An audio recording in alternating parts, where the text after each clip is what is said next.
Hi everyone, this portion of the week is the portion of Mikketz, and the portion starts with Joseph's dream. And Joseph, of course, as we know, is the master dreamer and master dream interpreter. And in the dream, in the dream that he has to interpret for Pharaoh, obviously he was very successful, and Pharaoh elevated him to a very high place in his court.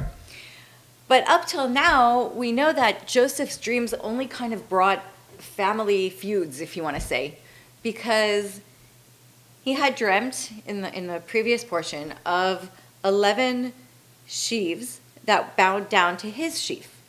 And, the brothers knew that Joseph was a holy man, and they knew that he was very elevated, and they knew that he could deal with any kind of negative influences or, be able to weather the world on his own. But they didn't believe that he could elevate the world to a higher spiritual place. So when they heard the first dream about the 11 sheaves, they had a question.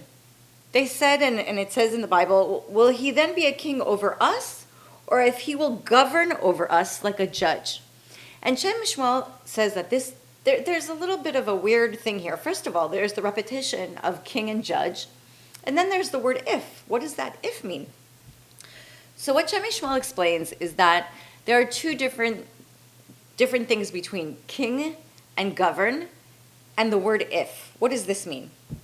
It says that in the first several hundred years of the Jews being in the land of Israel, they had many judges over the land. And only several hundred years later did they go to the prophet Samuel and say, we need a king. We want a king anointed over us, and that was King Saul.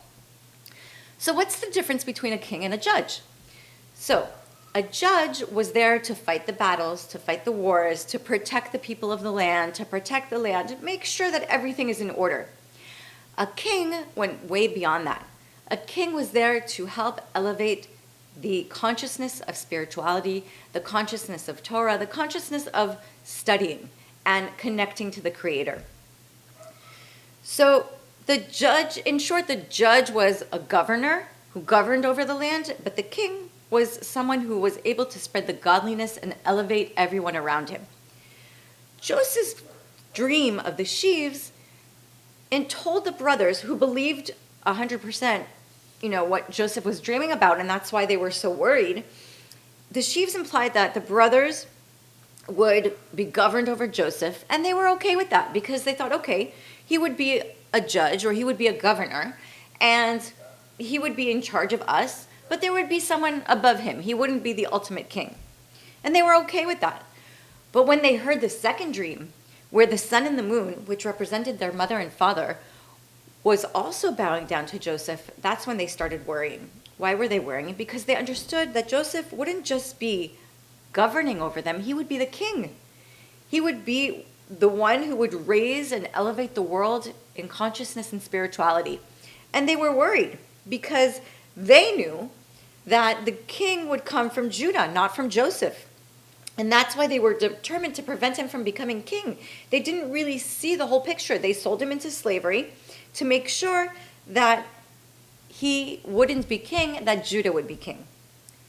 What the brothers didn't know was that Joseph was 100% capable, of course, of governing as a judge and ruling as a king. He was able to elevate everyone around him, as far as elevating even the Egyptians to a different consciousness. So Shem Shmuel points out here that there's a difference between Joseph and his brothers. There's two kinds of ways of connecting to the Creator. The first way is people who are excited, are happy, the people that pray and they connect to the Creator with song, and they're always happy and joyous and excited.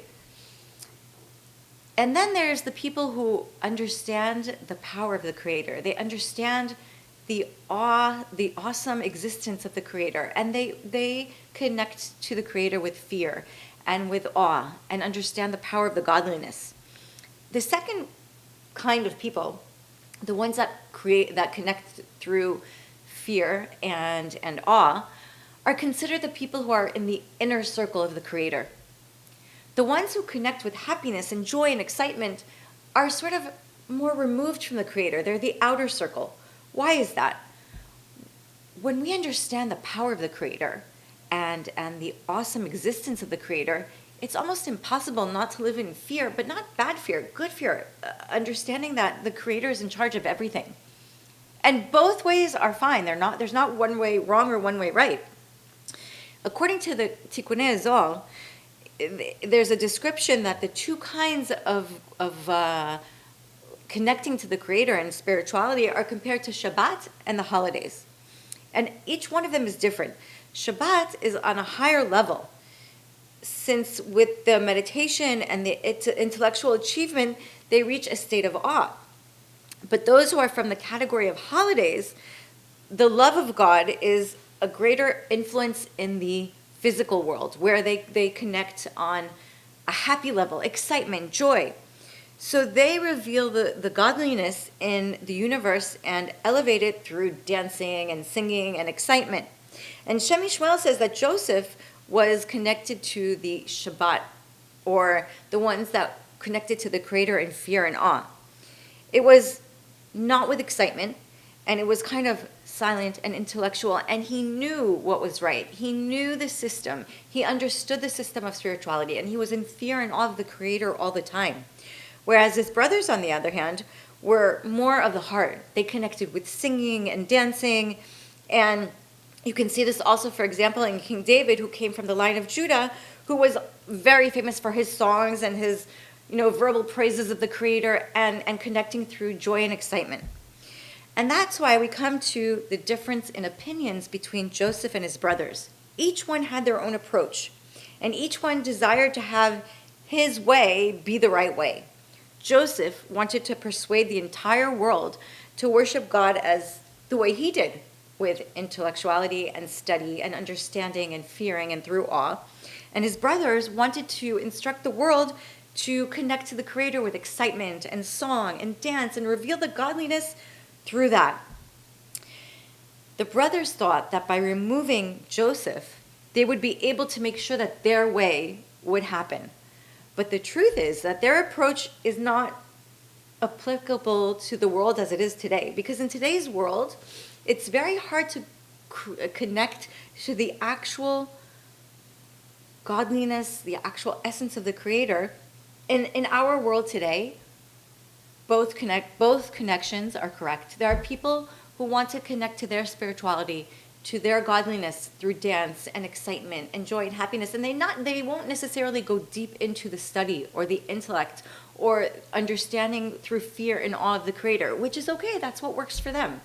And then there are those who are quiet, who aren't necessarily going to dance and sing and be excited, but they study and they understand the connection to the Creator, and they're in fear and in awe, and both ways are right. So for us, we need to find our way of connecting. There's no wrong way, there's no right way. It's the way that works for you. The important thing is to understand that there is a greater entity, that there is a God, that there is a Creator, that there is spirituality, that there is a system that's beyond us, that can help us and bring us to a better place in our life. Thank you.